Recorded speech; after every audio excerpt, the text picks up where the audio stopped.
Hello guys. तो आज हम डिस्कस करने वाले हैं क्लास 7th का चैप्टर 5th वाटर के बारे में। Earth is like a terrarium. Terrarium मतलब होता है किसी भी एरिया को इनक्लोज करके उसमें क्या करना, उसमें छोटे छोटे स्मॉल हाउसेस प्लांट्स को लगाना, जिसको कहते हैं या फिर हम खेती करना। मार्च 22 को हम लोग क्या करते हैं, अपना वर्ल्ड वाटर डे सेलिब्रेट करते हैं, जिस दिन हम लोग शपथ लेते हैं कि हम वाटर को बचाएंगे और क्या करेंगे, उसको उसके डिफरेंट तरीके से उसको हम प्रिजर्व करने की कोशिश करेंगे। बिकॉज अगर हम ऐसे ही अगर ह्यूमंस यूज़ करते रहे तो वाटर की स्कैरेसिटी आगे आने वाले टाइम में बहुत ज़्यादा हो जाएगी। सैलिनिटी की बात करें तो salinity is the amount of salt. Salinity का मतलब होता है वह सैलिनिटी जो पर 1000 ग्राम में प्रेजेंट रहती है वाटर में, उसको सैलिनिटी कहा जाता है। The average salinity of the ocean is 35 parts पर 1000। 35 पर थाउजेंड पार्ट्स जो है वो ओशंस की सैलिनिटी है। और हम लोग क्या करते हैं, पर 1000 ग्राम्स में कितने परसेंट सैलिनिटी है उसके हिसाब से हम सैलिनिटी को मेज़र करते हैं। Dead sea in Israel has salinity of 340 grams per 1000 grams पर 340 ग्राम सैलिनिटी पाई जाती है डेड सी में पर लीटर्स। तो इससे क्या होता है, स्विमर क्या होता है, फ्लोट होने लगते हैं उसमें, because these increases the salt content increase होने से वो डेंस भी हो जाता है। अब हम डिस्ट्रीब्यूशन ऑफ वाटर देखते हैं। ओशंस में 97.3% वाटर है। आइस कैप में 0.2%, 0.02% है। ग्राउंड वाटर की बात करें तो 0.68% है। फ्रेश वाटर जो है 0.009% है। Inland seas and salt lake में है 0.0009 है। एटमॉस्फेयर में 0.0019 है। रिवर्स में 0.0001 है। टोटल 100% वाटर में 97% वाटर अगर हम देखें तो ओशंस में है, बाकी 3% जो है वो प्योर फॉर्म में है। तो अल्टीमेटली हम वाटर साइकिल का इमेज यहाँ पे देख रहे हैं। वाटर क्या होता है, हीटेड होता है सन की एनर्जी की वजह से। वो क्या होता है, एवापोरेट होता है। एवापोरेट होकर वो क्या होता है, कंडेंस्ड हो जाता है। कंडेंस होकर वाटर वेपर बना लेता है। वो वाटर वेपर प्रेसिपिटेशन के फॉर्म में, रेन के फॉर्म में नीचे आ जाती हैं। अब हम बात करते हैं ओशन सर्कुलेशन की। Movements that occurs in ocean can be categorize as waves, tides and current. जो मूवमेंट्स जो ओशंस में होते हैं उनको हमने 3 तरह से कैटेगराइज किया है। पहला क्या होता है, वेव्स होती हैं। दूसरा क्या होता है, टाइड्स होती हैं। तीसरा क्या होता है, करंट होता है। वेव्स क्या होती हैं, water on the surface of ocean rises and fall alternately. जो ओशन का जो सरफेस होता है उसमें जो वेव्स रहती हैं या वेव्स जो रहती हैं वो क्या करती हैं, एक बार ऊपर उठती हैं फिर नीचे गिरती हैं, एक ऊपर उठती हैं फिर नीचे गिरती हैं, ऐसे ही ऑल्टरनेट करती रहती हैं। तो इससे क्या होता है, ड्यूरिंग अ स्टॉर्म के समय में wind blowing at very high speed from the huge wave.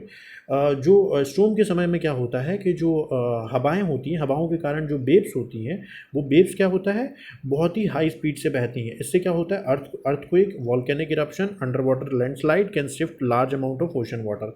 जब कोई भी अर्थक्वेक आता है या वॉल्केनिक इरप्शन होता है या लैंडस्लाइड होती है तो उससे क्या होता है, बहुत सारा जो बड़ी अमाउंट में वाटर होता है वो शिफ्ट हो जाता है।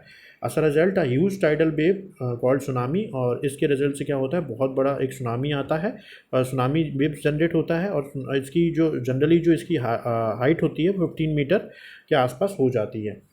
Largest tsunami was 150 metre high. 150 metre high tsunami आई है। These waves travel at a speed of more than 700 kilometre per hour. और ये 700 किलोमीटर पर घंटे की प्रति रफ्तार से चलते हैं। इंदिरा पॉइंट जो कि अंडमान निकोबार में था, जब 26 दिसंबर 2004 में जब सुनामी आया तो ये वाटर में सबमर्ज हो गया। अब हम बात करते हैं ओशन करेंट्स की। Stream of water flowing constantly on ocean in definite direction. जब किस वाटर की जो स्ट्रीम्स हैं वो किसी डेफिनेट डायरेक्शन में फ्लो होती रहे ओशंस में, मे बी वो गर्म हो सकती हैं, दैट वार्म हो सकती हैं, और कोल्ड हो सकती हैं, ठंडी भी हो सकती हैं। Influence the temperature condition of that area. उससे क्या होता है, वो इन्फ्लुएंस करती हैं किसको, उस एरिया के टेम्परेचर की कंडीशंस को। Tsunami is the Japanese bird. Tsunami एक जापानीज़ बर्ड है। वो हार्बर वेव्स को बोलते थे, हार्बर वेव्स को कहते थे। As the harbour get destroyed, जब भी वेव्स आती थी तो उनका जो बंदरगाह रहता था वो ख़त्म हो जाता था। इस कारण से उन्होंने जब भी उनका इस तरह से जो हार्बर है वो डिस्ट्रॉय होता था तो वो उसको क्या कहते थे, हार्बर वेव्स कहते थे।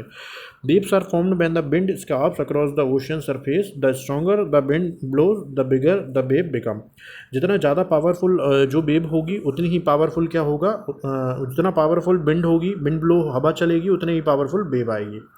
Warm ocean currents originate near the equator moves towards the pole. जो गर्म धाराएं होती हैं वो इक्वेटर के आसपास जनरेट होती हैं और पोल्स की तरफ को जाती हैं। Warm current bring the warm temperature over the land surface. Warm current जो होती हैं वो लैंड एरिया में वार्म टेम्परेचर लेके आती हैं, जिसमें गल्फ स्ट्रीम एग्जाम्पल है। और कोल्ड करंट जो होती हैं वो पोलर से ट्रॉपिक्स की तरफ चलती हैं, इक्वेटर की तरफ आने की कोशिश करती हैं लोअर लैटिट्यूड में, जो कि लेब्राडोर की ओशन करंट है। अब एक इम्पॉर्टेंट चीज़ यहाँ पे ये आती है कि area where the warm current and cold current meets provide the best fishing ground of the world. जहाँ पे गर्म और ठंडी जलधाराएं मिलेंगी वहाँ पे फिश की प्रोडक्शन के लिए सबसे अच्छा होता है। ये फेवरेबल कंडीशंस होती हैं। ऐसा हमारे पास क्या होता है, कहाँ कहाँ पे है, सी अराउंड जापान के आसपास में, और east coast of North America और नॉर्थ अमेरिका के आसपास में। दीज आर फॉगी होती है, making it difficult for navigation, और नेविगेशन के लिए हमें डिफिकल्ट होता है। अब हम टाइड्स की बात करेंगे।